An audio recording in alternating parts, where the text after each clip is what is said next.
What's up, guys? Kyle and Stacy here from SAB USA, and right here we have the very first Goblin Kraken to make it into the States. So let's take the canopy off and take a closer look at it. Alright, so now that the canopy's off, we can take a closer look. So first things first is these side pieces. A lot of people think that these are just covers, or it's just for looks, or it's part of the canopy, but they're really not.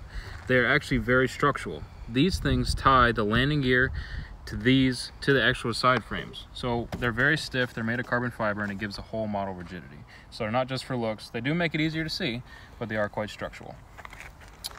As you can see, your landing gear mounts through here just through some bolts. This holds the canopy, ties in through these plates right here, right to the actual main carbon fiber plate frames. Moving up, we have the ESC tray. This is made of plastic as well as carbon fiber. As you can see, it's pretty flimsy. So in the event of a nose-in crash, this tray will break and it'll save your ESC. Pretty nice. Moving back, we have the transmission here. This is where the unique part of the Kraken comes in hand. We have some very strong metal gears inside of here, and they're closed in. So the nice thing is when you build this, you grease them up, and ideally you never have to open it again. You never have to grease them again. You should never be able to break them in a crash. They're super strong. Through all of our testing, we've never had an issue with them.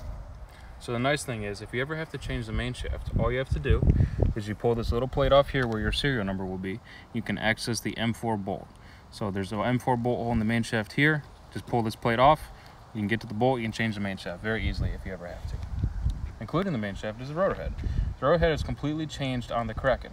It's much simpler, it's lighter, and my favorite feature of it is the blade grip arms. They're mounted from this side now. So in the event of a crash and you bend one of these, pull the bolt out, take the arm off, put a new one on, change the bolt. It's super easy.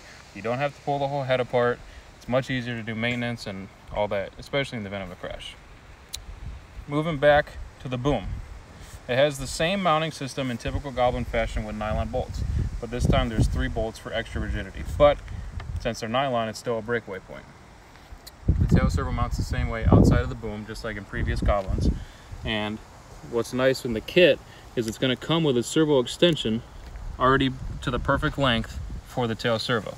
So the tail servo wire runs up and through here. You use the supplied servo extension and plug it into your flybarless unit. Next is the tail case. As you can see, it looks pretty familiar to the previous Goblins. The biggest change being is that it's just overall much lighter now. There's no support pieces back here, just the one piece tying it all together. Much simpler and much lighter. The tail fin is a 2-piece tail fin. So if you ever hit the tail on the ground, you need to change just this. It's held on with 2 bolts. Pull the bolts out, change the fin, put the bolts back in, you're good to go. And the nice part about that, if you break the tail fin, you don't have to redo your tail belt tension. Since it's separate from the actual tail case, there's no redoing your tension after a crash. So let's talk about the wiring on the Kraken. All the components are on this top main plate, and they're very close together. If you remember on previous Goblins, the ESC was down here, and you had to run the wires along the frames and up. That's not the case anymore. There's no wires running through here, or even on these main carbon fiber frames here. So in the event of a crash, if you somehow break these, or you break these frames, you pull them off, you put a new one on, there's no wires to rerun. All your ESC motor wires are tucked into here, nice and tidy, and the kit comes with this plastic channel.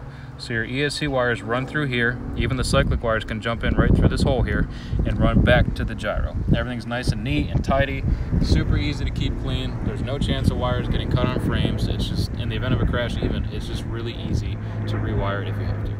Out of the box, the Goblin Kraken comes with a quick release battery tray system. How it works, you lift up the lever, slide the tray in, and you're good to go. It's super solid, your batteries aren't going anywhere, it's really easy to use. So, I hope you enjoyed my Goblin Kraken quick rundown. This is a great machine. It comes out on May 2nd worldwide. Retails for $1,096. Comes with main and tail blades, as well as some pretty cool accessories. So check it out.